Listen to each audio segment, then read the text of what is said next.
সবাইকে আজকে এই দিনে আজকে আমাদের দেশের প্রধানমন্ত্রী জনাব তারেক রহমান সাহেবের পক্ষ থেকে আপনাদেরকে সালাম এবং শুভেচ্ছা জানাচ্ছি।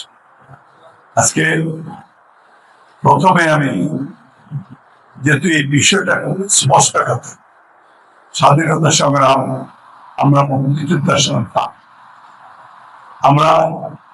আমি মুক্তিযোদ্ধা। বাংলাদেশ এই দেশের স্বাধীনতা সংগ্রাম যারা এই সহযোগিতা করেছে, মুক্তিযোদ্ধা যারা যুদ্ধ করেছে, যারা শেল্টার দিয়েছে, সবাই কিন্তু মুক্তিযোদ্ধা।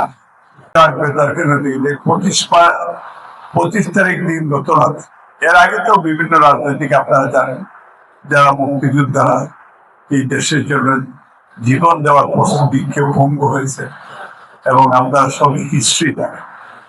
সেই দিন বিবিসি বাংলা বিভাগ সিরাজ রহমান, উনি বিবিসির পেডোরামান উনি ডাইরেক্টর ছিলেন।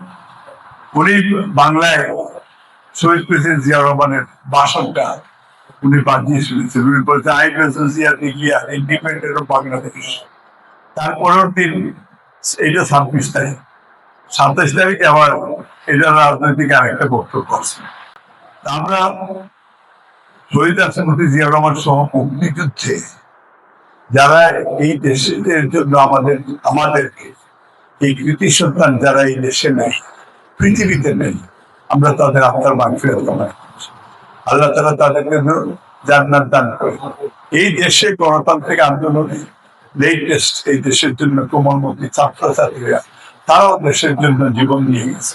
সাম্য, মানবিক মর্যাদা, সামাজিক ন্যায় বিচার পুনঃপ্রতিষ্ঠার জন্য তারা আমাদেরকে উপহার দিয়ে গেছে এই দেশ, এবং তাদের অন্তর মাগফিরাত কামনা।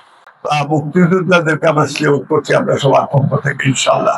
আল্লাহ তাআলা আপনাদেরকে দীর্ঘায়ু দান করুন যারা আছে, আর যারা এই পৃথিবীতে নেই আল্লাহ তাআলা তাদেরকে জান্নাত দান করে। আমরা ইনশাআল্লাহ এই দেশের জন্য সবাই মিলে ধর্ম নির্বিশেষে, ধর্ম বর্ণ নির্বিশেষে আমরা একসাথে কাজ করব। আমরা নতুন সমাজ আমরা গঠন করব। আমরা একটা ভালো আমরা একটা পরিবার হিসাবে আমরা সবাই মিলে একসাথে কাজ করবো। আমাদের বোনদেরকে আমরা বলবো যে আমাদের মাদেরকে আমরা যে তারা যাতে আজকে আমাদের সাথে শোল্ডার টু শোল্ডার তারা কাজ করে। কারণ মুক্তিযুদ্ধে আমাদের মারা সংগ্রাম হারিয়েছে, আমাদের বোনরা সংগ্রাম হারিয়েছে, এই দেশ তারাও আমাদেরকে উপহার করে এনে দিয়েছে। তো আমরা তাদেরকেও আমরা বলতে পারি না, তাদেরকেও সাথে করে নিয়ে আমরা আগামী প্রজন্ম এই দেশ আমরা ওয়ার্ল্ডের সবচেয়ে দি বেস্ট কান্ট্রি হিসাবে আমরা গড়ে তোলার অঙ্গীকার করে আমি আমার বক্তব্য শেষ করতে চাই। মহান আল্লাহ সর্বশক্তিমান আল্লাহ আমাদের সকলের সহায়ক। আল্লাহ আসসালামু আলাইকুম।